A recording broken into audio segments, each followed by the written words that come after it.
You're the first guest to try out this new webcam. Whenever I talk to an author, somebody who's lived a rich, full life, I always wonder, when do you decide to write a book? And when do you decide, and how do you decide what to put in the book when you've had a long career? And how do you decide to title it the way you titled it? So I think the main impetus to write the book was my son Mark, when he graduated from the Naval Academy. And I had just retired. So he said, "Dad, you know, we're both professional military men, and I grew up in the Army with you. I mean, I chased you all over the United States and Europe. Other than seeing you go to work and come home at night late with muddy boots, and my job was to clean your boots every now and then, or have a hamburger in your mess hall, or visit you, I have no idea what you really did, especially during the war. And I think I should know that as your son, and now that I'm going into the military myself." And I thought, fair enough, because I really had not given it a whole lot of thought, because I was living the Army life. It was just a continuous, seamless life for me. The war was just a snapshot in the whole film. And so his prodding motivated me to sit back and say, okay, let's write about what it really means to be a soldier, which is basically his question, because he certainly has seen me in the Army, but he has no real idea what it means to be a soldier. And that meant, it made me think, what does it mean to be a soldier? And I think my first year in Vietnam with the First Infantry Division was eye-opening for me in terms of what it meant to be a soldier. And so I wrote about that. And I also wrote about being Jewish and wanting to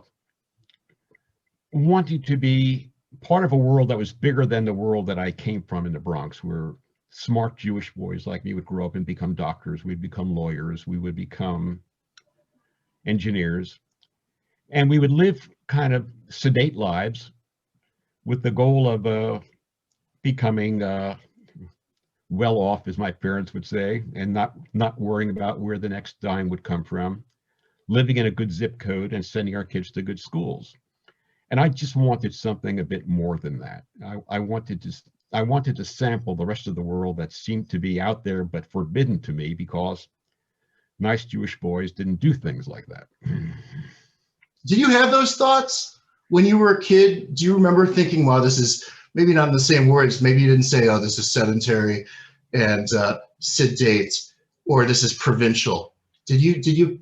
No, I didn't use words like provincial, because I'm not sure that I even knew what it meant at the time, though I certainly was provincial. I think the word that came to my mind was confined or constrained, even trapped at times. I was trapped in a world of properness, of sedateness, of intellect, of gentleness, and a world where you measured yourself by your degrees. How many degrees did you have? Did you have a BS? Did you have an MS? Were you a PhD candidate? Were you a doctor? Were you a lawyer? Were you a dentist? Were you a surgeon?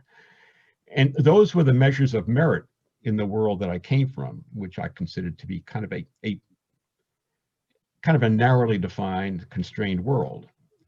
And I certainly had watched my share of war movies as a kid, and John Wayne and Sands of Iwo Jima, and I read Sergeant Rock comic books in the news store. And so I knew that there was another world out there that transcended school, that transcended degrees, that transcended a profession, that was a world of excitement. And of course, there was no war going on at the time that I had all these thoughts.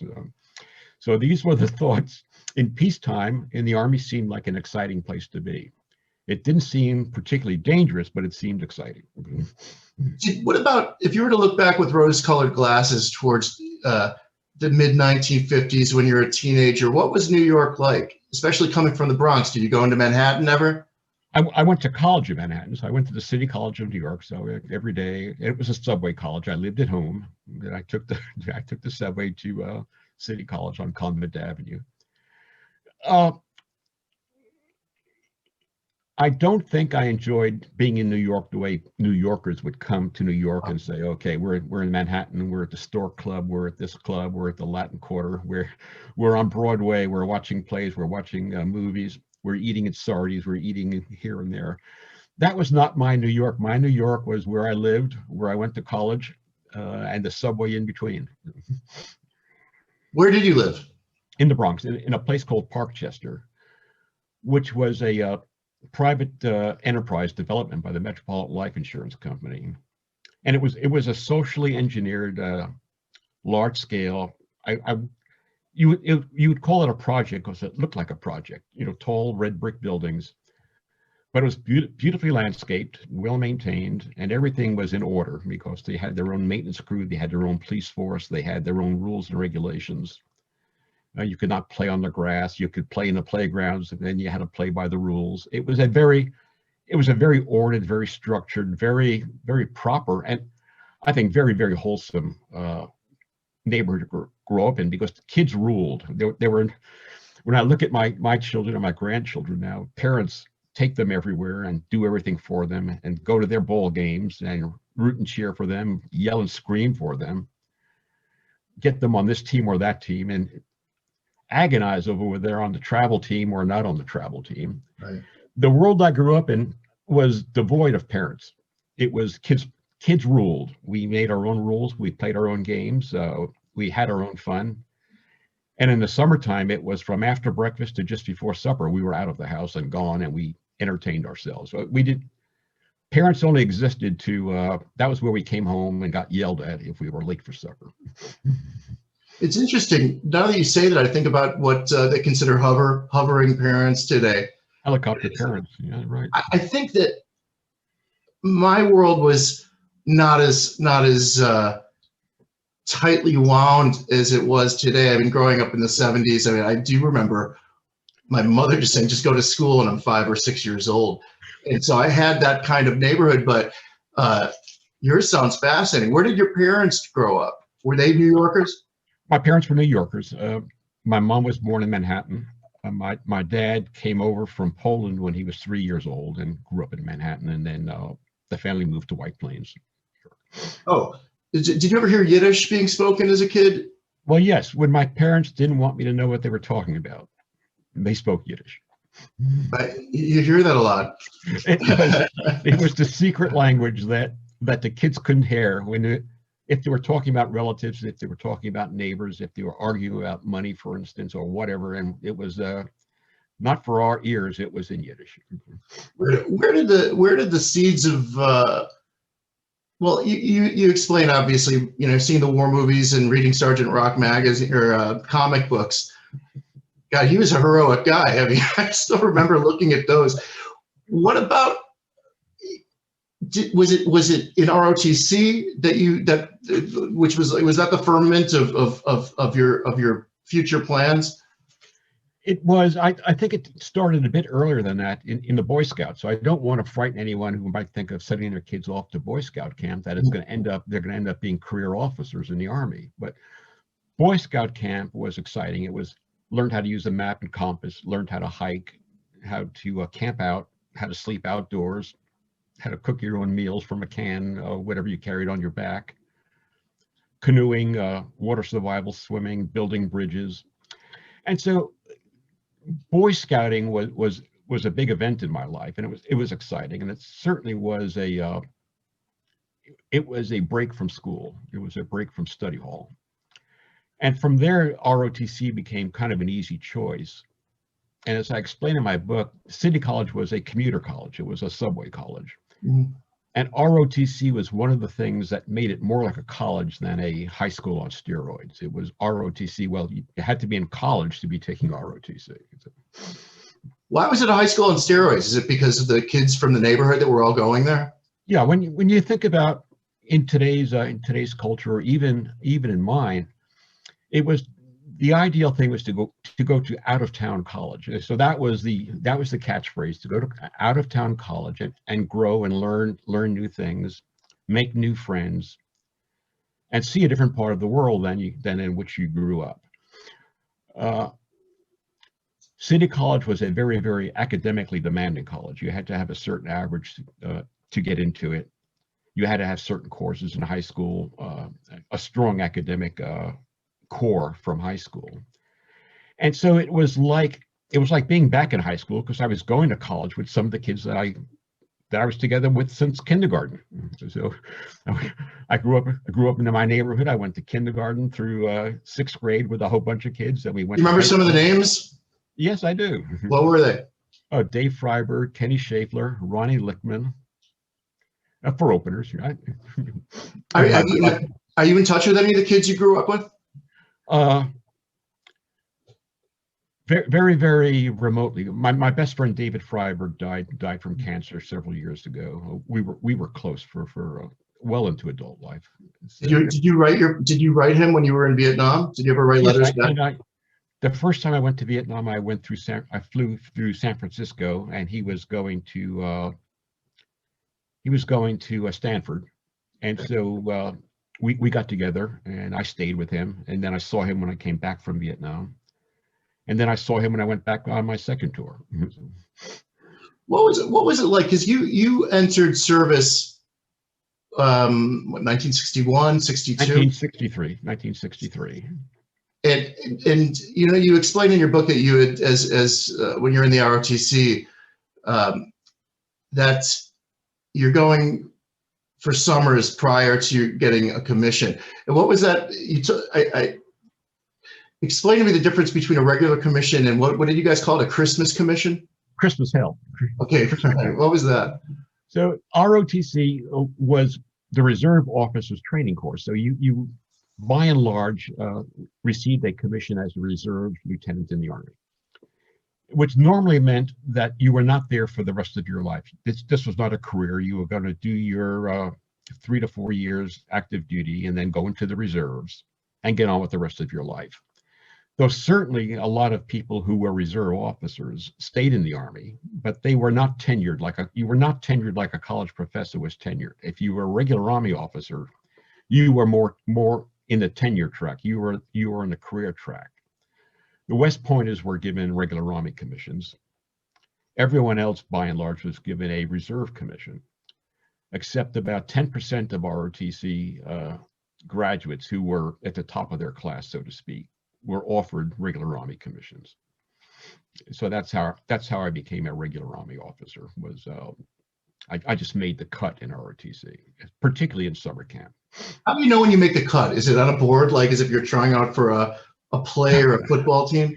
Well, it's more than that. You're under continuous observation. So you first get designated a tentative distinguished military graduate, and you get a little badge to wear, which kind of says, okay, put extra eyes on this guy because we're considering him for a regular Army commission. When you go to summer camp, your record is flagged that you're to be keep an eye on this guy because we're considering him for a regular commission. So you kind of got a little extra scrutiny in summer camp.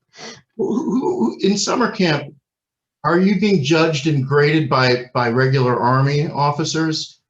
It was a combination. So you were by and large graded by regular Army officers. The one that I talk about in my book was Captain Moran. Everyone called him Nails because he was tough as nails. He was one of the meanest, strictest, hardest men I ever met in my life. And naturally, he left a big impression on me. And then you were given peer ratings by the members of your platoon. So you had a combination of superior ratings and then peer ratings.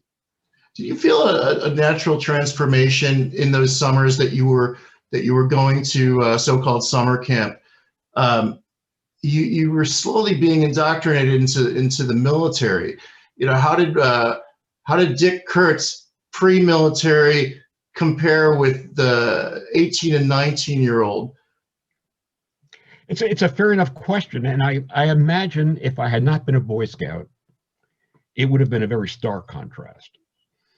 But as I said, I was a Boy Scout for several years and went to Boy Scout camp, in which a lot of the skills that we learned in summer camp, ROTC summer camp, were the same as we learned in Boy Scout camp. How to navigate on the land, how to use a compass, how to use a map, how to, in daylight and in nighttime, how to live off the land, how to find direction.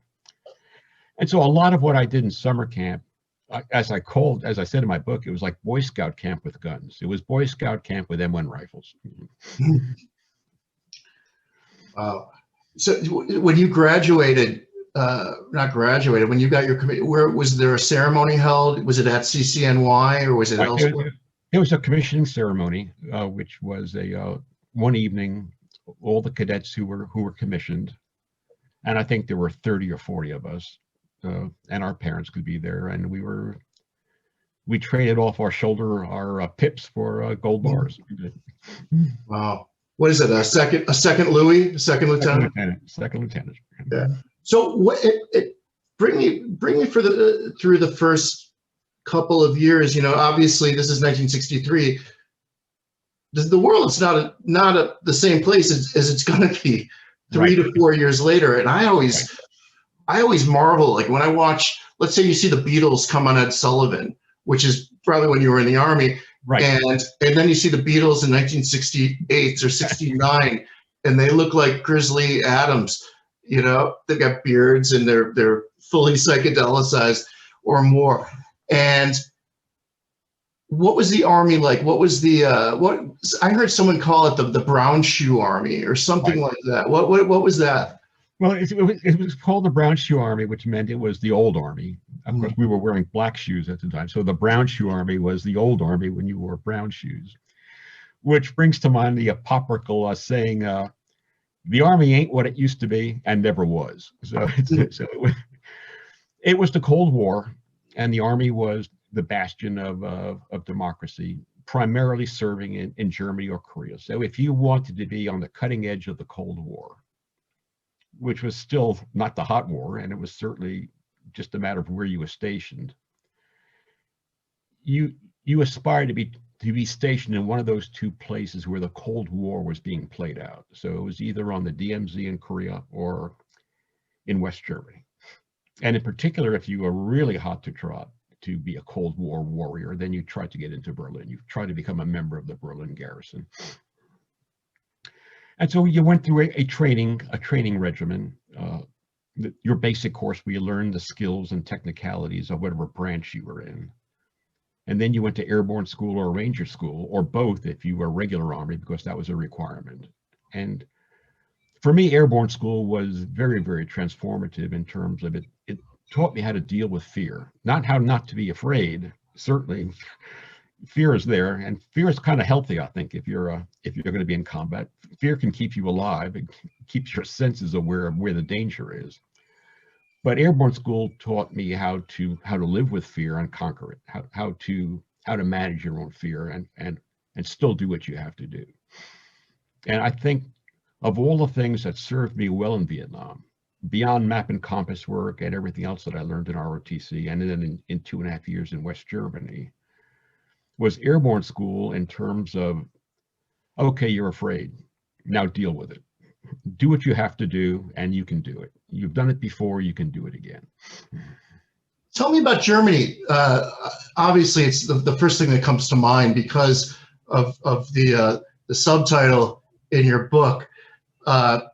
As a young Jewish career soldier, just on the verge of several decades in the military, though you probably didn't know it then. Were you mindful of your Jewishness going to Germany? Oh, I was very mindful that I was in the land of the Holocaust. There's no denying that. I had read up on the Holocaust. It was a big part of my cultural background. I understood being Jewish, unfortunately, mainly through the lens of the Holocaust, right, as opposed to through the lens of religiosity or faith or belief in God. It was mostly the Holocaust that framed my perception of Jewishness and what it meant to be Jewish. Did you find it to be, was it a deterrent? When you put it that way, it's a deterrent. But if you're of the same mindset that, let's say, my father is, who grew up on the south side of Chicago, grew up having fist fights with Irish kids, Polish kids, Italians, Mexicans, and loved talking about it. So I naturally gravitated to those kinds of stories of right, tough Jews. Right. And were you also? Did you have did you have a pride in being Jewish, or was it detrimental? Oh, no, it was. I grew up in an Irish neighborhood, so I guess your dad and I could have a lot of talks on who had the most bloody noses and sprained wrists and black eyes. The Irish loved to fight. They were not particularly keen on Jews for whatever reason, and I think it was just a transient holdover from their parents, and then a lot of excess testosterone when you're a teenager. So there were a lot of fistfights in my time in Parkchester with Irish kids. And I had vowed that I needed to be strong, and I vowed that it's okay. I'd rather fight than not fight. I'd rather fight than run. And of course, the Holocaust framed all that in terms of how did the Jews go to their death in the Holocaust? Did they die fighting? A few did, or not as many as you would like did, and most were basically slaughtered. And that left a big impression on me in terms of. I think there's a T-shirt out now that says it's a saying from John F. Kennedy. Make sure all your training is focused on making you the hardest man to kill. Yeah. You probably felt that. I mean, had you had Ranger and Airborne training by then, or just Airborne? I just went to Airborne School. I was in a rush to get to Germany, and Ranger School was 10 weeks. Airborne School was 3 weeks plus. So I took Airborne School. So when you got your jump wings, so you yes. had them on your uniform. Now, yes. Explain to me, for those who are listening right now, the whole concept of the military occupational specialty, or is it occupation specialty? Right, MOS. So, okay, so you're MOS. Right. Here you have jump training. When you go to Germany as a lieutenant, second lieutenant, what's your job going to be? Okay, so when I was in ROTC, there were only two branches, two MOSs offered, at City College. One was the engineer branch, and that was for people who were studying to be engineers, which I was not. I was technically pre-med because I was still, in my family's mind, destined to be a doctor, and I was kind of humoring them. And were you good at math? Oh, I was good at math. I was good at science. I could do those things. I did not aspire to be those things, but I could do those things. And infantry, and I was in the infantry course at City College, and I went to infantry summer camp. So I was trained to be infantry. When I was commissioned, because I was a regular Army, I could choose any combat arm that I wanted. I did not necessarily have to pick infantry. And at the time, artillery just seemed a lot more dignified and gentlemanly than infantry did. And I had already done infantry for 4 years, and I said, it's kind of a no-brainer, so let's try artillery. So I was commissioned in artillery, and then sent to Fort Bliss to learn how to be artillery. At that time was in two worlds. One was the cannon artillery world, and the other was the guided missile air defense world. So they sent me to Fort Bliss to be part of the guided missile air defense world. And I went to Germany. I was assigned to an air defense unit in Germany, a missile unit in Germany. I was aware that I was, as I said, in the land of the Holocaust.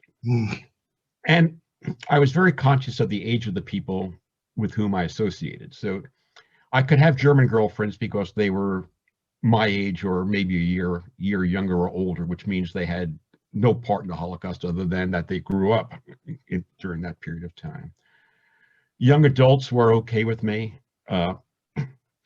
Older people in their 40s and 50s were immediately suspect in my mind as to where were you and what were you doing during the war. And not to be flippant, but invariably, they answered that question without my ever asking it. And they answered it in a manner that they always fought on the Eastern Front. So no matter who I spoke to, and there were lots of Germans that were associated with the U.S. Army. They were workers in the Army in support roles. They were the bartender at the O Club, the officers' club, was a German.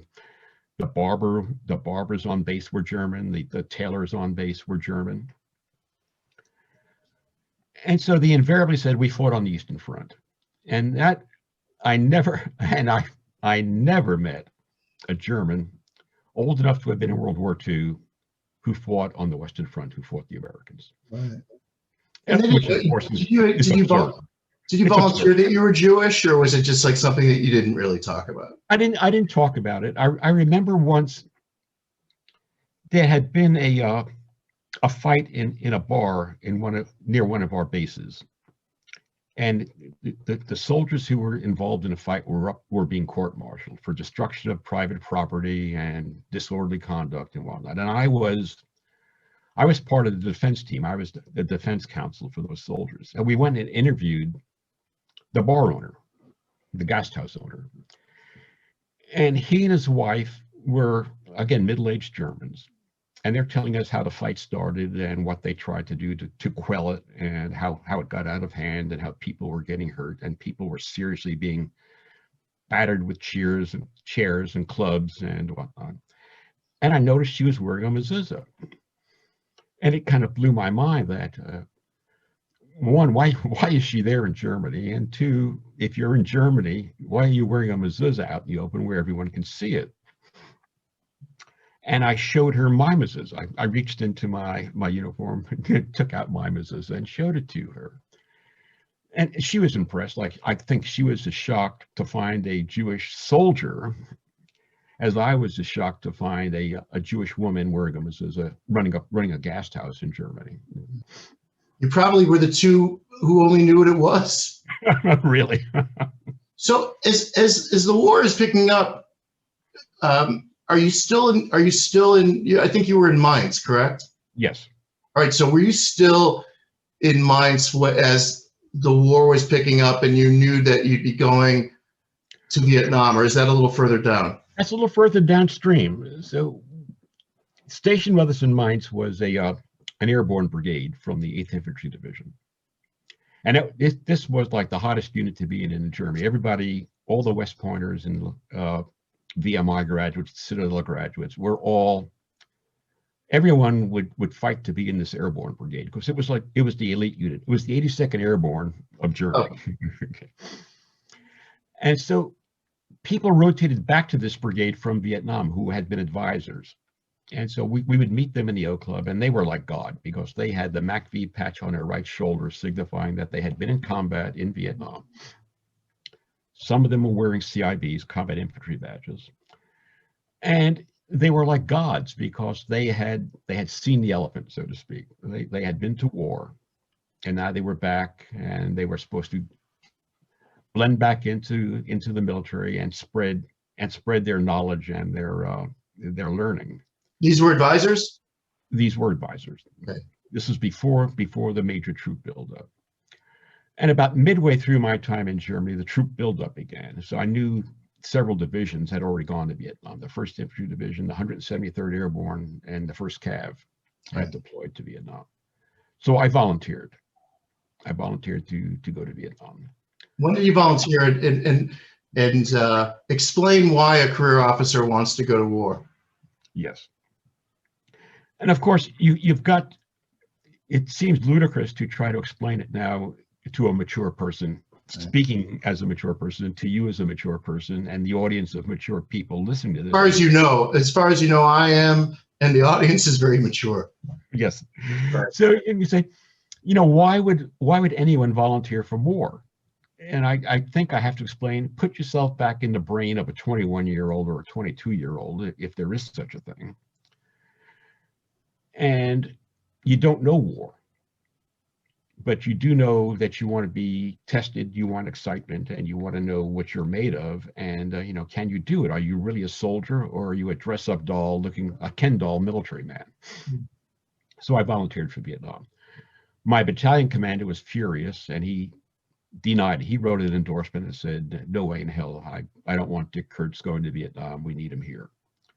And so it came back disapproved. Mm. A few months later, I volunteered again. And of course, again, he disapproved it. But it went through, because by that time, we were taking casualties in Vietnam, and the war was picking up. It was getting hotter and hotter every day, and they needed officers. So I was accepted to go to Vietnam, and he assigned me to the First Infantry Division. So you knew you were going to the first? Yes. While you were still stateside? Yes, I did. It's still in Germany, yes. Oh, so you were still in Germany when you volunteered? Yes.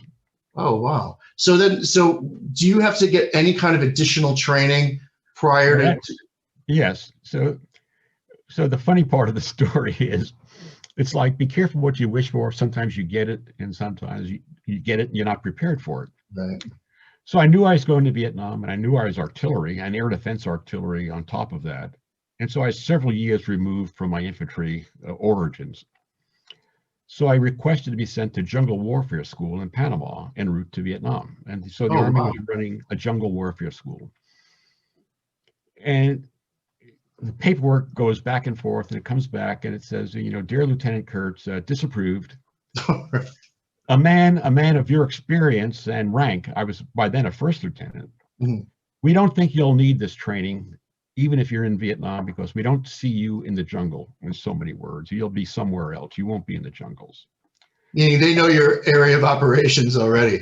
Well, they assumed because I was air defense and because I was a first lieutenant, I wasn't going to be on the cutting edge. So I wasn't going to be at the tip of the spear where that school was focused. But so, here you're doing air defense, and yet was there ever a threat of the enemy by air in Vietnam? No threat whatsoever. So when I got to Vietnam and I signed into the First Infantry Division, none other than Nails Moran is the assignment officer. He's the deputy G1. And he must have still had a soft spot in his heart for me, because he listened to my plea to be sent down to a combat unit. And he said, all right, if that's what you want, Kurtz, that's what you're getting. I'm going to make you an FO in 2nd Battalion, 33rd Artillery, and good luck. Be careful what you wish for, you're getting it. And immediately I thought of that letter I had received from Mother Army saying, you don't need jungle training, because with your rank and your experience, you won't be in the jungle. And yet here I was, being assigned to the penultimate combat assignment for an artillery officer, to be an FO in an infantry company in the jungle. Okay. Do they still call him Nails? What do you remember about seeing him for the first? Did you know you were going to see him, or was it? No. Or was it you'd seen it on some kind of roster, or was it just like you laid eyes on him? It was like, report to room so and so in hut so and so for your assignment. So I report to hut so and so, find room so and so. And there was this guy who looked like death warmed over, sitting behind the desk. He was a major. His eyes he had rings under his eyes. It looked like he hadn't slept in ages. I vaguely recognized him as Captain Moran, but he was now Major Moran, and he looked like hell. And he had just come up from an infantry battalion, been assigned to the deputy G1 position in the division. And the truth of the matter is, within a matter of weeks, I looked no better than he looked. So. What were they going to assign you to when you requested to be? Well, I have no idea, but a division is a big place, and there are lots of jobs in a division that don't require you to be at the cutting edge, at the tip of the spear. So I could have been on division staff, I could have been on brigade staff, I could have been on a battalion staff as an intelligence officer, an operations officer, a supply officer, a communications officer. I could have had any number of jobs that are essential, that make the Army work, that are not at the tip of the spear. And I wanted to be at the tip of the spear. What do you remember about the flight going over? Was there anything going on in your mind? Did you what time of day did you arrive? And how long were you kept? I think you'd said you'd flown into Tanzanite. Did they immediately take you up to Lai Khe, right? No, we went into Tanzanite, and they took us to this magical place called Tent City Alpha. So it was like 1 million tents as far as the eye could see. It was like Boy Scout camp grown large. And there's all this music playing on the PA system, all the early Vietnam songs of the early 60s. Detroit City, I Want to Go Home. Right. And you got in process. So you received like a medical record, a medical check. They checked your teeth and your eyes and make sure that you're okay. We can send you out there, and you're not going to be a problem. And they verified I was going to the First Infantry Division. And he said, tomorrow morning at 0600, be here and get on a truck, and you're going up to division headquarters at Zion. And from there, you're you're on your way. You're out of our hands, and you belong to the First Infantry Division. And that's where I met Major Moran, Nails Moran. Nails Moran. So what happens? How long are you once you got your orders? And I would imagine Tent City wasn't exactly a war zone or in a war zone, though very close. It was probably very dressed down, or was it? What was that like? It was exciting in its own right because it had a certain energy to it. Like I said, the constant beat of the early '60s music, which to this day I still love. So I will pay an arm and a leg for Sirius XM radio and '60s on 6. That. Do you have any favorite songs? Like what like when the Association comes out, what do you think of? Oh, I think of that. I think of college. I think of Vietnam. Right. The Fifth Dimension. Dusty Springfield. I mean, I can go on and on. I know you're a music major, so I just love it. I love those songs too. We could wax eloquent on that. So there was that energy to it. It was almost like a continuous rock concert. Mm-hmm. There was a club set up. Vietnam was full of every unit you went to had a club. I don't care if it was in the middle of the war zone with rockets raining down night and day. Every place I was had a place where you can go drink beer and listen to '60s music on a tape deck, and just drink yourself blind if you wanted to. The beer. Did you smoke cigarettes too? Were you a cigarette smoker? I did not smoke. Not even in the field? No, not even in the field. I had smoked a pipe in college, and I thought that looked a bit affected, so I gave up on that. Okay. I was a bit young to be. Even though you're an officer, is there still that feeling of the what was there's that acronym, the fucking new guy, the FNG. Do you feel that even as a lieutenant coming in? I did and I didn't, because I knew I was going to the First Infantry Division, so I could be an FNG in the First Infantry Division, but that, as long as I was in the division, I was the king of the FNGs because I was in a division as opposed to in a mock SNCC staff support job. And how long until, if you could kind of describe the even a small cast of characters that you'd be meeting for the very first time and then going into battle with? Do you remember some of the names, or were these radio men, just regular grunts? When the first time I really got to meet people was when I joined the FO party in Alpha Company of 2nd Battalion, 28th Infantry, and it was a cast of characters right out of Sergeant Rock. So the first day I joined the company, I go up to the company CP, which is like an old mansion house, right? And there are a bunch of grizzly sergeants playing poker. And it's like, oh, Lieutenant, you're going out in the morning. You could sleep in the captain's bed. He's gone. And I go into the captain's bed, and he's got this like palatial king size bed with a mosquito net over it. Mm-hmm. Hang on, just 1 second. It's getting bright again. Yeah, sure. 1 second. So obviously I'm not going to fall asleep because they're not only playing cards, they're playing cards boisterously. Mm-hmm. And suddenly I hear like a shot ring out. And I leap out of bed and I go into the room where the NCOs are playing cards, and there's an NCO with a 45, and he just shot a lizard that was crawling up the wall. Oh, really? And I'm kind of going, gee, why'd he do that? Well, there's no reason why he did that. That's just what these were the cast of characters with whom I was going to spend the next couple of months. Right. And once I joined the unit in the field the next morning, it only got better. There were these grisly old sergeants from the Korean War, some from World War II and the Korean War. Unreal. And they're looking at me like, oh God, another new lieutenant. I hope he doesn't embarrass himself and doesn't embarrass us. I just hope he can cut the mustard. So that was, I met my radio man, RTO. He was a tough Irish kid from Detroit, and he's kind of looking at me like, I hope you make it. And I met the FO I was replacing, who was going to give me a 1-day overlap. He was going to teach me everything I needed to know in 1 day, and he was going to be on his way. Are there nerves going on though? Because obviously, I always think that there's such a difference between the the recollections of an officer going into the field, as opposed to, you know, there's so many. I mean, naturally, you're going to hear more oral histories of enlisted men who have to learn from you know, their fellow soldiers and their NCOs. But here, you know, do you worry? Do you have any kind of neuroses or good Jewish word like spilkies about, you know, are these men going to follow me? Like, is this, how does that play into your mind? It didn't really bother me as much as I wondered about myself. Would I cut the mustard? Would I be able to do what I was supposed to do?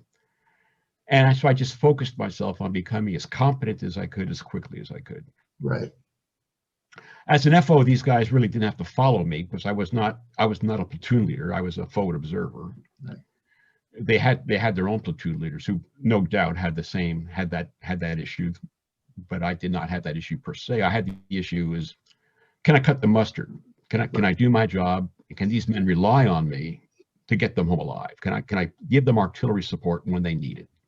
Will I be able to do that? And by God, just make sure you can do that. You know, make yourself competent, and make yourself competent very quickly. So there's a little more latitude. You're not dealing with you have your own little mission, while you have the you know, the platoon sergeants and the platoon leaders kind of leading the show. Do you have any say as to what's going on, you know, with a guy on point? No. So again, we had a very competent company commander, Ray Blanford, who ended up earning the Distinguished Service Cross in the first firefight that we were in together. I watched him, and within 5 minutes, I knew he knew what he was doing, that I was in good hands, and that I had to live up to his reputation. I had to be as good as he was. All the platoon leaders that I met impressed me as they knew what they were doing. They were competent. The platoon sergeants were competent beyond reproach. When you got down to squad leaders, it was a little less certain because the turnover was humongous. The casualty rate was very high. So squad leaders were getting wounded and being replaced by junior soldiers who had not been squad leaders, who were made acting jacks, or, okay, you're a squad leader now because you're the last man standing in your squad. And a whole bunch of replacements show up, and he's the senior survivor, so he's the squad leader, basically. Blanford, first of all, in your book, it's my favorite character snapshot of anybody that you describe in the book. What can you tell me about him? Because this is the kind of guy that just had it in his DNA, it seems, even though it wasn't part of his family's history. Explain, what are his origins? Blanford grew up in a poor farming family, one of many children. As he tells it, when he was 18, his father broke his plate and told him to go join the army. That is just as simple as that. Simple as that. Right. And the way Blanford tells it, you could say, okay, this is an exaggeration, but the way he told it, and what I knew of the rest of his life, yeah, I think his father probably broke his dinner plate and told him to go join the army. Blanford joins the army in the early 50s, right after the Korean War, gets sent to Japan with the 11th Airborne as a paratrooper, gets in all sorts of trouble, goes up and down the ranks from PFC to sergeant to PFC to sergeant, up and down, up and down, up and down, up and down, leading the exciting life of a paratrooper in Japan. Goes back to the States and eventually finds himself in the National Guard and goes to National Guard OCS. He becomes a second lieutenant in the Indiana National Guard. Mm-hmm. And then goes into the active army as a second lieutenant during the Cold War. So he's stationed in Germany. He's rotating back and forth between Germany and Kansas with the First Infantry Division. And then he takes his company into combat. He was not a West Pointer. He was not ROTC. He was not even Fort Benning OCS. He was National Guard OCS. So he was like, he was neither fish nor fowl nor what, you know. Nor gentleman. far from a gentleman. Yeah. It just turns out that he was the coolest, most competent company commander captain in the battalion. And eventually the West Pointers and everybody else who outranked him and would look down their nose at him eventually came to understand that he was wrapped tight, and he was, as we would say in the Army, he had all the shit in one bag. He was one squared away character, and he knew what he was doing. So I felt very, very, very, very comfortable to be serving with him. And I more or less said, if I keep my eyes and ears open, I can learn a lot from this guy. Just as you were, the way you had, I always see that your story is that, you know, you wanted to prove yourself as a Jew, and I would imagine in the Army, what are the dynamics between the so-called cream of the crop from West Point and guys like you and Blanford? Was it, did you find yourself trying to prove yourself to these guys? Were they as special as they thought of themselves?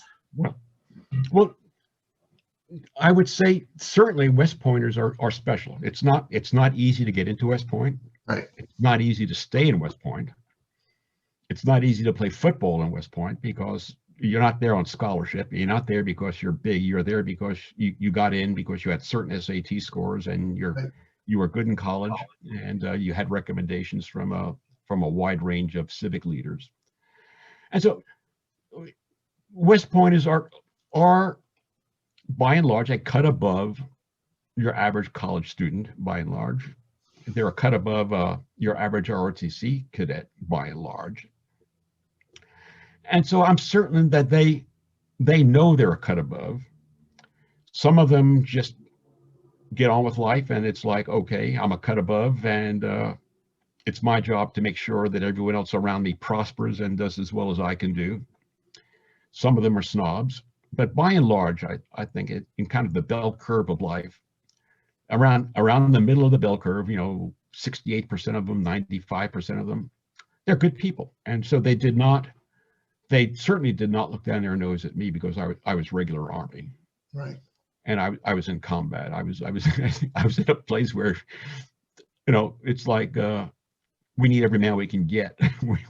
we all better get along because we need each other. So I never sensed any of that snobbery that I'm certainly that Blanford was exposed to over and over and over again. Especially, remember, I'm in Vietnam, so there is no social scene per se. We're drinking beer at the club. And that's about as country club as it gets.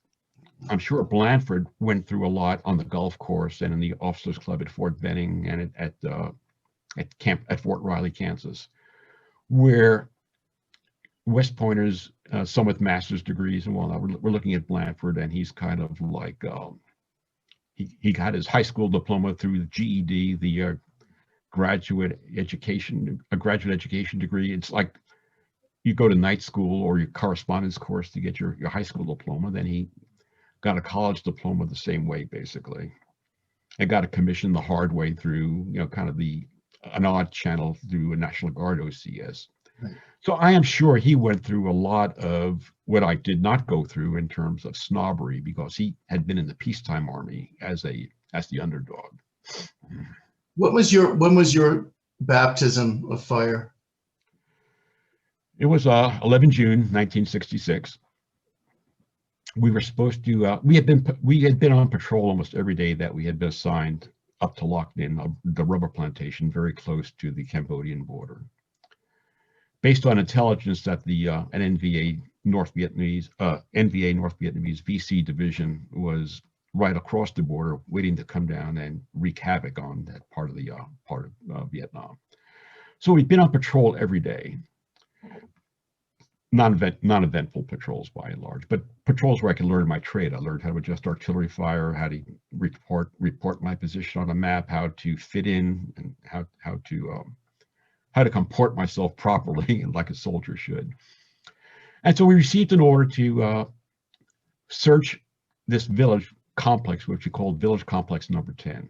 Mm-hmm. And two companies were going in by helicopter assault, and two companies were going in by two platoons by helicopter assault, and two platoons were going in on the ground. And we had our fourth platoon was this a special forces detachment of mercenaries, CIDG, Civilian Guerrilla Defense Group, and they were, as far as I could tell, they were nuns. These were Chinese soldiers who had fled the Chinese communists in 1948, 49. They came across the border in North Vietnam and were then taken into the army as mercenaries. Otherwise, they would have been bandits, and they would have been a problem for the Vietnamese government. So they made them soldiers. So we had a platoon of those guys, and they were quite a mix of characters. They were straight out of Terry and the Pirates, if anyone remembers Terry and the Pirates, comic strip. And slowly but surely, this simple patrol to search the village turned into a major firefight where a VC company was dug in on Hill 150, which was between us and the village. And it developed piecemeal. It was like, first we're fighting a squad, then we're fighting a platoon. And by mid-afternoon, we were pretty much sure we were fighting a rifle company that was dug in trenches up on the hilltop with overhead cover. And Blanford, in all his infantry training and wisdom, said, oh, we're going to take that hill. It's what we're here for. And having been infantry in ROTC, infantry in summer camp, it made perfect sense to me. It was like, okay, I know what's going on here because this is what I've studied. This is what I did in summer camp. It's not, and so to see it laying out for me in combat was rational, it was logical, it was understandable. I knew what we were doing. I knew what we had to do. And it turned out to be a very, very difficult fight. We were very close to the hill, and I couldn't get artillery support because we were too close, and the guns hadn't registered that morning. And so they were afraid to shoot too close to friendly forces because they couldn't tell what the dispersion would look like or what the range probable errors would look like. Mm-hmm. We tried using a 4-deuce mortars, heavy mortars from our own infantry battalion. They were erratic, so they're landing in front of us and behind us, and it was like, okay, they're gonna kill us before they kill the BC, so we cut that off. And we used our company's 81 millimeter mortars from the weapons platoon. And they were spot on. Blanford knew how to adjust fire as well as I did. He was calling in the 81s. The 81 platoon, the mortar platoon, was very, very competent, and they were right on target. No mistakes, no errors. Except the mortars were not big enough or heavy enough to break through the overhead cover. And so even though we're clobbering the hill with a 81 millimeter mortar fire, it was basically fireworks. The VC were not really shaken up, because when we went up to assault the hill, they just popped right out of the trenches and dugouts and laid What time of day? What time of day was this at? Well, we started out at 6 in the morning, and by the time we were trying to take Hill 150, it was like 4 or 5 in the afternoon. There was No, I wanted to ask: Are men going down? Are you seeing things that I could imagine in my head based on what I've read and in a newsreel here and there or a movie? I mean, this is the real thing. It's the real thing. Do you see men going down right away? No, first I see men going down, quote unquote, on the radio when the platoon leaders call in their situation and their casualties. So it's so many whiskey, so many KIA. Wow. And so you realize, okay, this is a bad day. We're in it, and people are getting hurt. People are getting killed. When Blanford gave the order to assault Hill 150, he told the mortar platoon to make the last 3 rounds white phosphorus. Right. He got on the radio and said, when you see white smoke, up and at him. That's the signal. That's the assault signal. The last 3 rounds go in white smoke, and I just kind of take a deep breath, and I said, okay, stay close to Blanford, do what he does and do what he says. And we get up and we start assaulting the hill. And the Blanford gets shot right off the bat. His RTO got shot, and they go down. Close to you? Oh, Blanford and I always had to be like within grabbing distance. The joke was, if he needed to be close enough to me to grab me by my lapels and shake me and say, Dick, do what I say, watch my lips, read my lips. I want you to do this. So that's how close we had to be all the time. That must have been frightening, though. Here's the guy that you're learning everything from. Right. But I continued to learn from him, because when he was shot, I was convinced that he had been shot by a sniper. I just could not fathom that anybody was left alive on Hill 150 after we had clobbered it with mortars. So it's in retrospect that I tell you that the mortars were not effective, because obviously when we went to assault the hill, there was still plenty of VC left alive there to shoot at us. And I was sure that Blanford had been shot by a sniper. So I yelled out to the soldiers around me, "Spray the treetops." And I look in the treetops, and I'm prepared to hose it down with my M16 on full automatic. And I look at the soldiers around me, and they're just kind of looking at me like, boy, the LT's gone mad. He's crazy, crazy as a dog in the noonday sun. You know? Right. And I'm kind of going, and I'm getting ready to chew them out. Like when I say spray the treetops, I mean spray the treetops. What part of that sentence don't you guys understand? Mm-hmm. And Blanford says, Dick, it wasn't a sniper. While he's wounded. While the blood's gushing from his missing eye, basically. And so I bandaged him up, and at first I thought he was just, because I could just see the front of his wound over his right eye. I start bandaging put his first aid dressing over his right eye, and I'm holding his head with my left hand, and suddenly my left hand feels very warm and sticky, and I look down, and my left hand is full of blood. Mm. And my first thought is, well, I don't think it's my blood, because nothing on me hurts, so it's got to be Blanford's blood. Mm. And there's a wound in back of his head as well. So I took my first aid packet and bandaged up the back of his head. And he basically says, Dick, just, there are no snipers. It's all coming from Hill 150. Just take charge, let the battalion know what's happening, get the senior platoon leader up here, and work it out. So even though wounded, he was still teaching me how to keep my head and just carry on, just get on with the job. When you think back now, however many years, 50-something years, do you remember your state of mind? Were you moving like an automaton because of the training? So it wasn't like an emotional kind of panic or anything. No, it was totally sang-froid. It was free of emotion, not because I was brave, but because I had adopted, I don't know, this psychological frame of reference where I was watching myself. So I had left my body, and I'm watching Lieutenant Kurtz as an FO. It's like I'm watching a war movie from behind the screen, and that kept me pretty calm. I was like, okay, I'm watching this guy, and this is what he has to do. I was devoid of emotion. I was devoid of fear at that time, because somehow I had left my body. I was no longer Dick Kurtz. I was a forward observer, and Dick Kurtz was watching this forward observer function. Was that when you saw your first dead American killed in battle? Yes. Was it?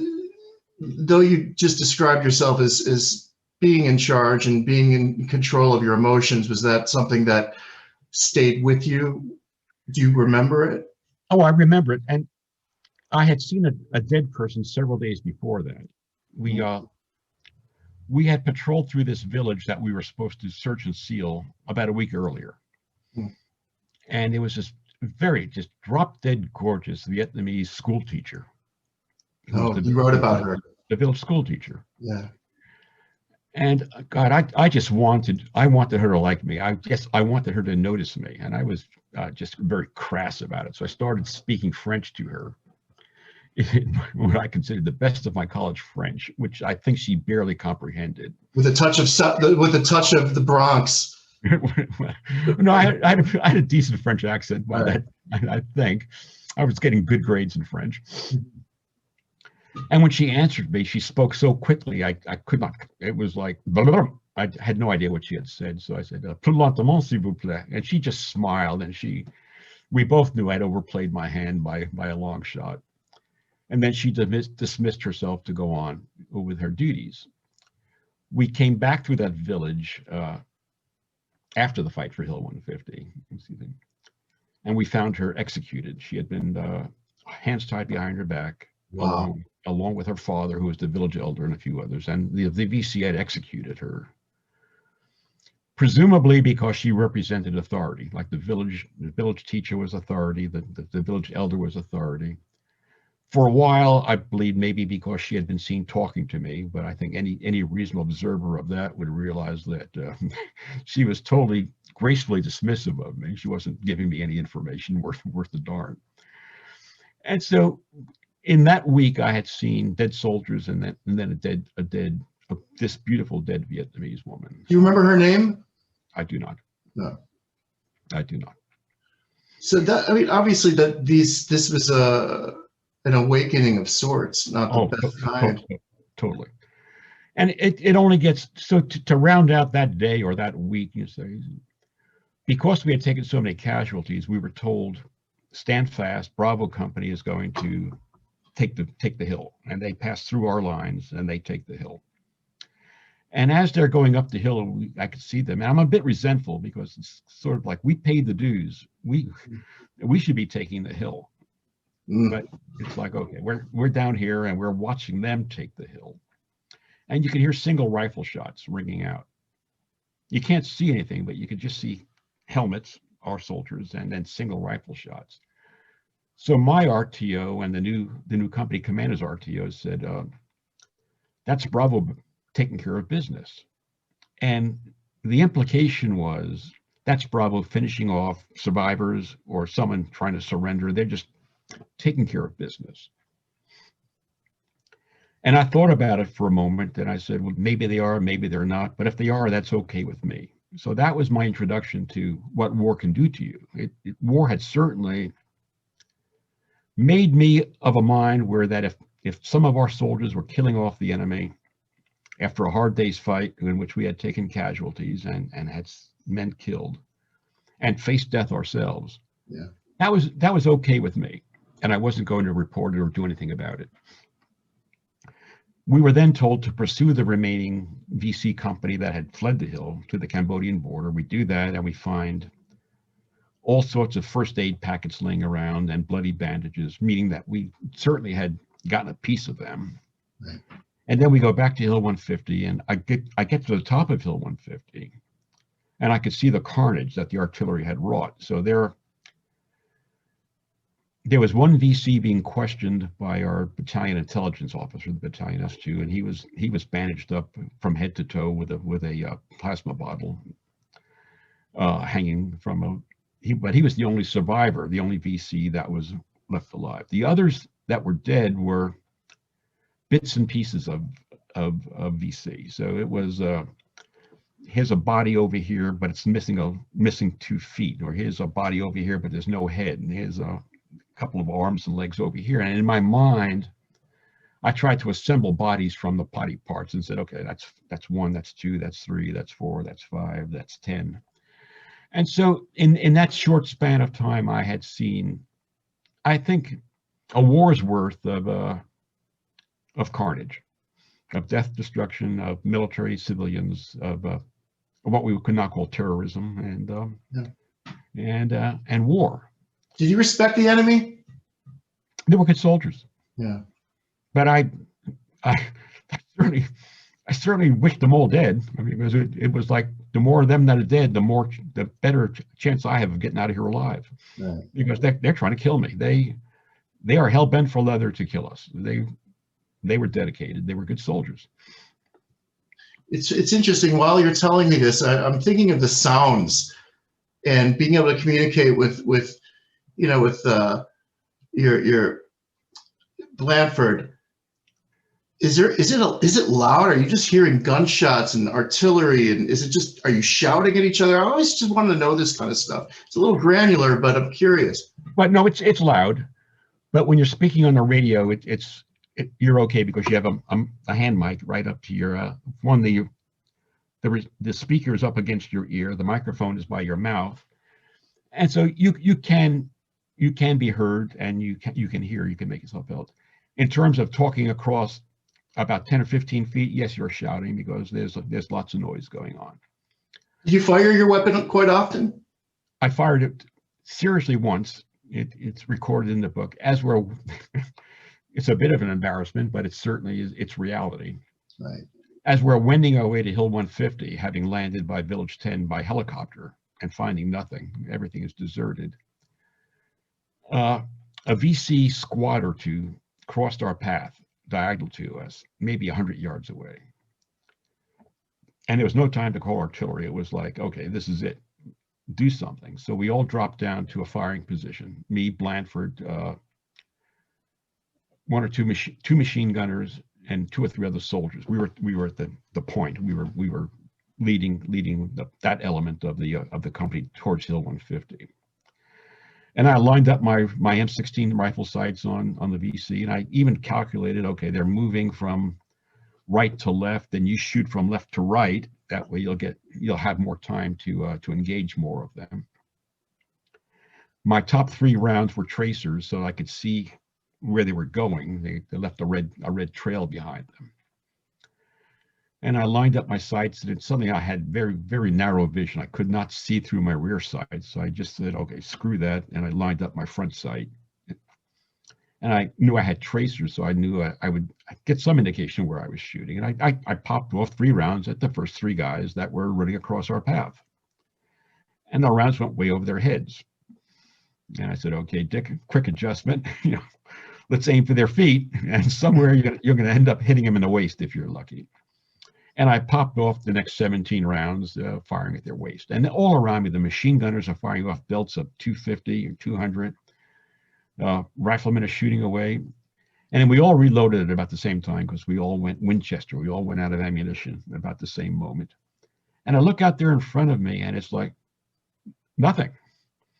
There's nothing to show for all our shooting. The VC they've gone through our kill zone and left. They're gone, and there are no bodies there. Everybody missed everything. And I just said, oh, that's what it's like when first time you're shooting in combat and your throat is dry and your heart's pounding and you're wondering if you can do it or not. But you learn by mistakes, I would imagine. Exactly. I'm sure when you started dating later, you remembered how not to talk to a woman like you did with the Vietnamese teacher. Absolutely. Yeah. Mistakes are a great learning tool. And I think that had I stayed as a forward observer and had more opportunities like that, I would have learned how to shoot better under stress. But that was about the only time that I really fired my rifle in earnest at people that I could identify. Other than that, I fired into where I thought the enemy might be. Did you feel like a different person after being in combat for the first time? Yes. Now, in line with the part of your book's title, as far as your own Jewishness, did you have any contact with other Jews in Vietnam? Did that ever become a discussion ever between soldiers or? Not really. So I had the company XO was Lieutenant Larry Zedek, and I'd known him in Germany. We had gone to a training course together. We'd gone to demolition school together, and we were buddies. I mean, we drink beer together and hi this, hi that. What do you think about football? And we were friends as far as you could be friends in a 3-week training course. It turns out he's the company XO in Vietnam. He's Captain Blanford's XO, second in command, so to speak. I'm in the FO party, part of the tent area, and I'm filling sandbags at our base camp at Like Hay. And word is Blanford wants to see me up at the company CP. So I grab my helmet, grab my M16, but I'm just down to my t-shirt because it's hot, sweaty work filling sandbags. And I'm running up to the company CP, and Zedek pops up in front of me, and he says, "Hey, where you going, Dick?" I said, "Oh, CO wants to see me." And we said, "Oh yeah, this isn't Germany anymore, is it? It's like Alice in Wonderland. You're not in Kansas anymore, are you, Dick?" No, we're not in Kansas anymore. This is the real deal, Larry. And he's staring at my chest, and I realized my dog tags are hanging from my chains, and my mezuzah is on top of my dog tags. And he's staring at my mezuzah, and he says, "I didn't know you were a Jew."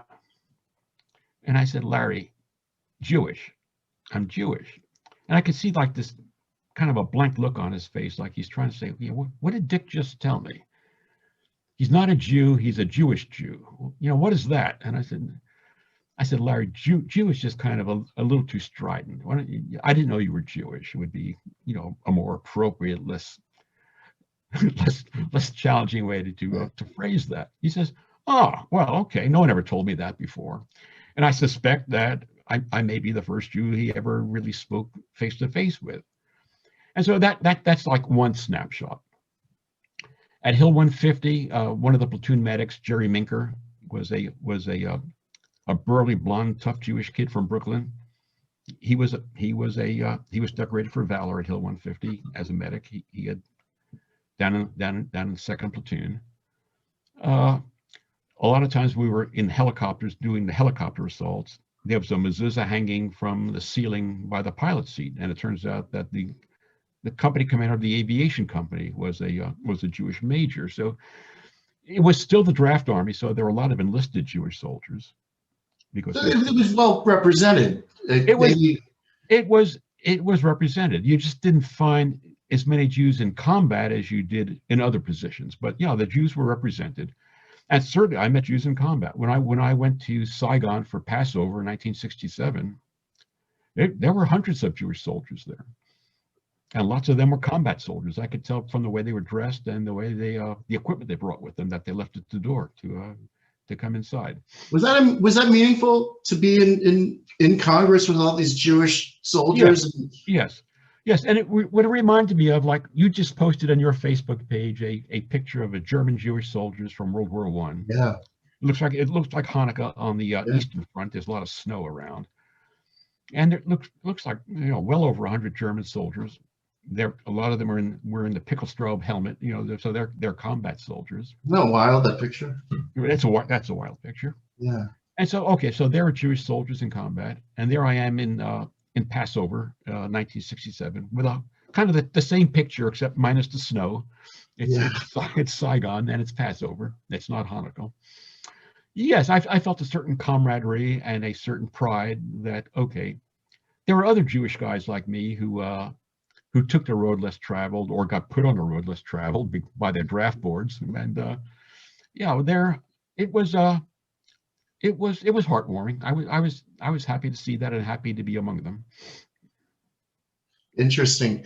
What I always think, and I wanted to ask you this, and I hadn't asked you before in our conversations, but did you, in later years, because you were a career, you retired as what, a colonel? A colonel, yes. And what year did you retire?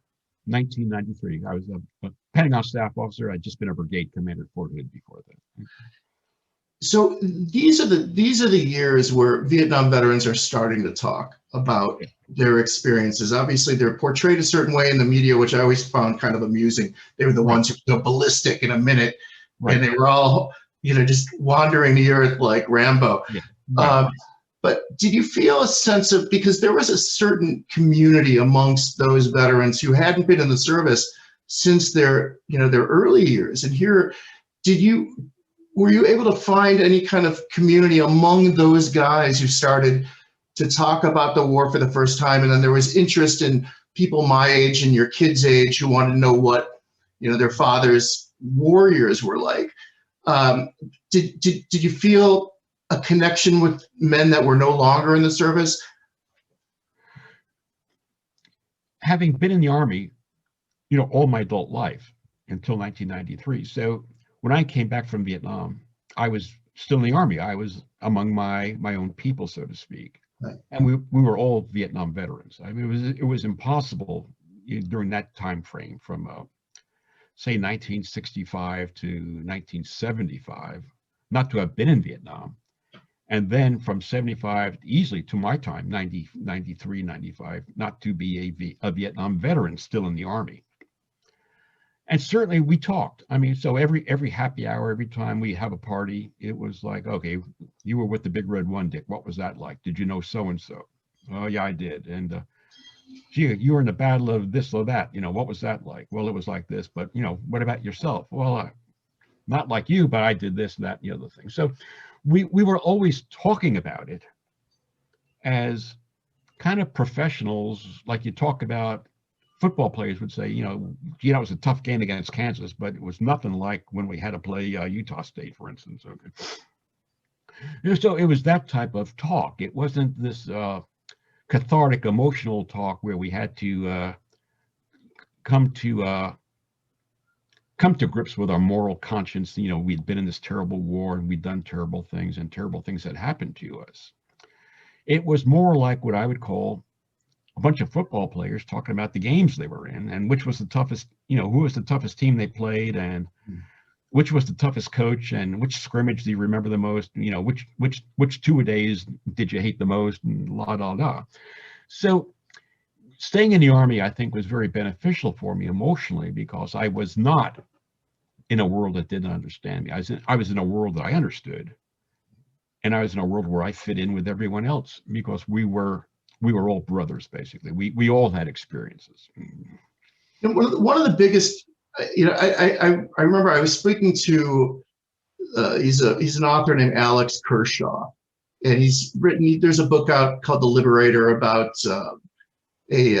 Felix Sparks, who had led the 45th Infantry Division from Anzio until the liberation of Dachau. But Kershaw said something very interesting. He said, after the movie Jaws came out, every survivor of the Indianapolis that had gone down, they all started talking about sharks.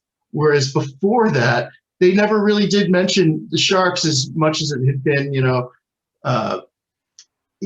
entered into the public record via Robert Shaw. And the thing that I hear most from Vietnam vets is that they were all spat on at airports. And I just find it so hard to believe that anybody who's right off the line, right out of the jungle or, whatever area of operations, it could be at the DMZ or Pleiku or whatever, and they come back sometimes 24 hours after being in battle. Don't you think if somebody spat at these guys, they'd be attacked in an airport by a bunch of... So what are your thoughts on that? Did that ever happen to you, or did you ever see anything like that? Not to say that it didn't happen. Well, not to say it didn't happen. And I certainly saw Born on the 4th of July, the movie, and so you kind of get that sense of how society was against the war and against the Army. And of course, that evolved over time. So you have to say, what year are you talking about? Where certainly my first tour in Vietnam, society was by and large still not pro-war, but pro-Army, like they wanted the Army to win. By the time I got back from my second tour in '71, certainly attitudes had changed, both in the Army and in society as a whole. It's like, it's a place to go die and it's a place to go do bad things. Why are we there? Why are we sending our sons there? Or why am I even I'm going to beat the draft. I'm not going there. I'm going to Canada instead. So I was aware of that. But again, being in the Army, I didn't see that because I was with my buddies. I was with guys who were like me. And so we supported each other and we understood each other. So none of my friends spat on me. It was crazy. Did you go into the field on your second tour? Yes. Was there a different, did the soldiers carry themselves differently than the first? It was two different armies. So if I were to write a book about my second tour in Vietnam, you would probably say this is not the same author. He's just got the same name. It looks like Dick Kurtz, and he's got the same name, but this is not the same army that Dick Kurtz was in 1966, 1967. So when I went back, I was in 101st Airborne. First, I was up on staff. And they put me in the G1 shop as the deputy G1 and then the acting G1. And the division was going through hell. As various divisions in Vietnam were going home, and we started the exodus from Vietnam in 71. Those that didn't have enough points or enough time in country to go home got sent to the 101st Airborne. So we had a large contingent of soldiers from the 25th Infantry Division, which was going home. These guys were not going home. It's like, tell you what, guys, good news and bad news. You're not going home. Good news is you're going into the 101st Airborne, but they really weren't 101st Airborne. They were 25th Infantry Division. Right. So you had that kind of mindset of guys who were stuck there because they weren't. Their buddies were going home, but they weren't. They were going back into the fray.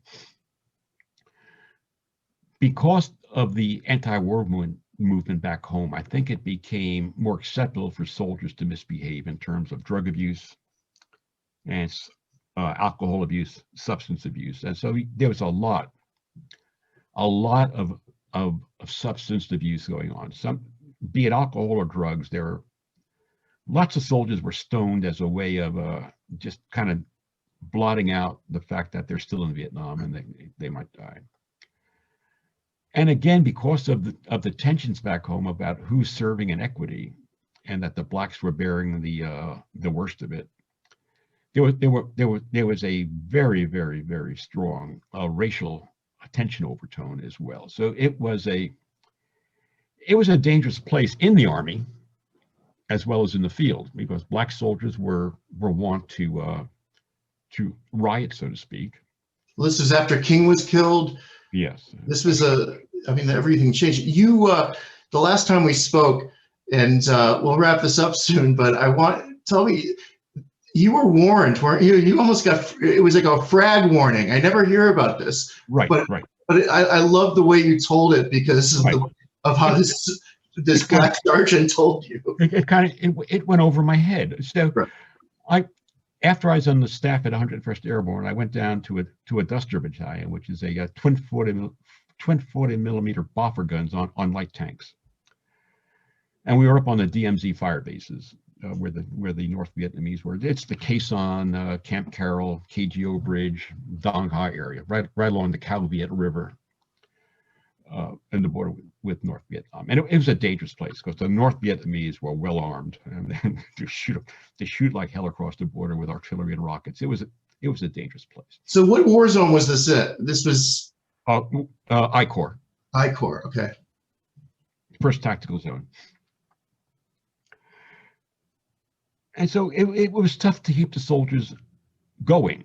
And my job was I published all the orders for the operations, and I oversaw the operations. I was the S3, the operations officer.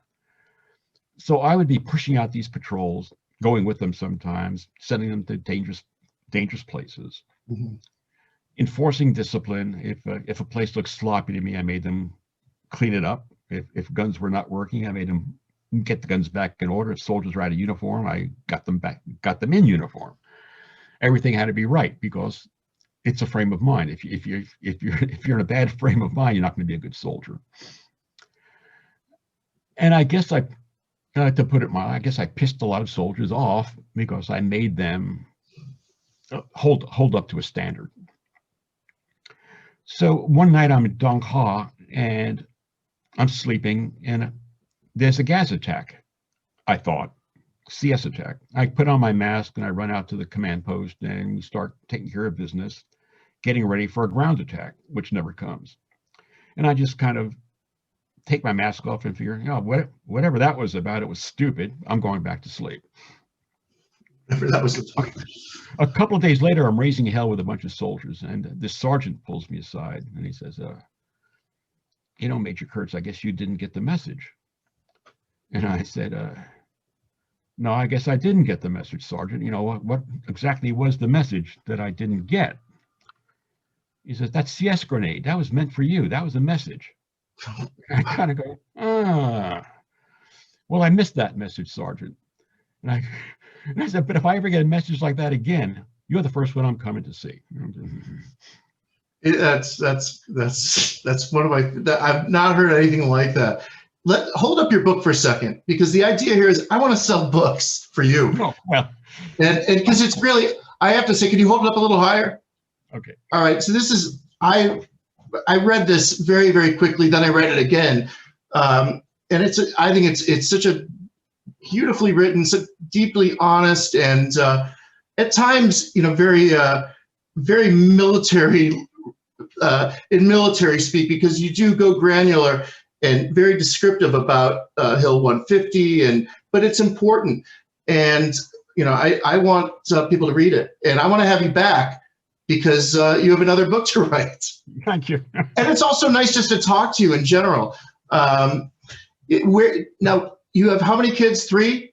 I have 3 children. Yes. And the youngest, the son, he's a naval officer. He's a naval aviator. Yes. Mm. And how do you think he'll have a career in the service? Well, it's beyond thinking. He's coming up on 20 years next year. So. That I didn't know it was that long.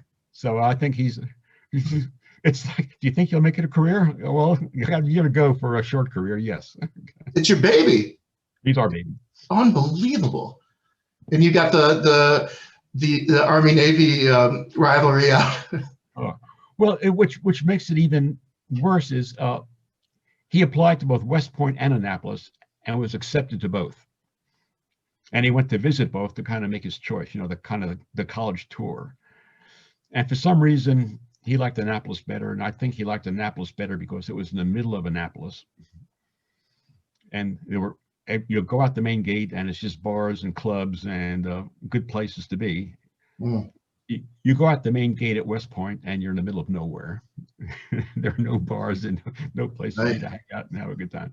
So the brain of an 18-year-old, if there's such a thing, I think he kind of went West Point, Annapolis, West Point, Annapolis, bars, no bars, bars, no bars. He says, Dad, I'm going to Annapolis. And he certainly took advantage of it. He, in his freshman year, his plebe year, I think he accumulated several hundred demerits. He broke records there. Going over the wall at night. Some of the great ones do. To go over the wall at night and drink with a fake ID because he was only 18 or 19, not 21. Getting caught missing bed check in the morning, missing morning formation. But being too good to expel, but good enough to keep and hand out demerits and punishment tours and deny leave and pass. Okay. It's funny. It reminds me of the commanding general from your division, but in World War II, Terry Allen, who flunked out of West Point. I guess he was the GOAT at West Point, and he like Blandford got his commission via ROTC. And I think he went to Catholic University, but when he was failing ordnance class, because he didn't like math or he wasn't very good at it, he said, "What's the difference? We're just pointing the cannons at the guys and killing them," you know. But I've always looked up to something like that. It's my sour grapes from being the worst math student. But Dick, I have the other interviews that we did with you, which are more detailed at times. I'm going to make that available as well. Okay. And I'm just, you know, this is the best way to get to talk to you. I just have to tell you that I want to interview you again. Okay. And it really means a lot to me that you share the story with me, and I hope that people buy the book. And let's get you some good speaking gigs out of this. Thank you, Steve. All right. And hang on one second, will you?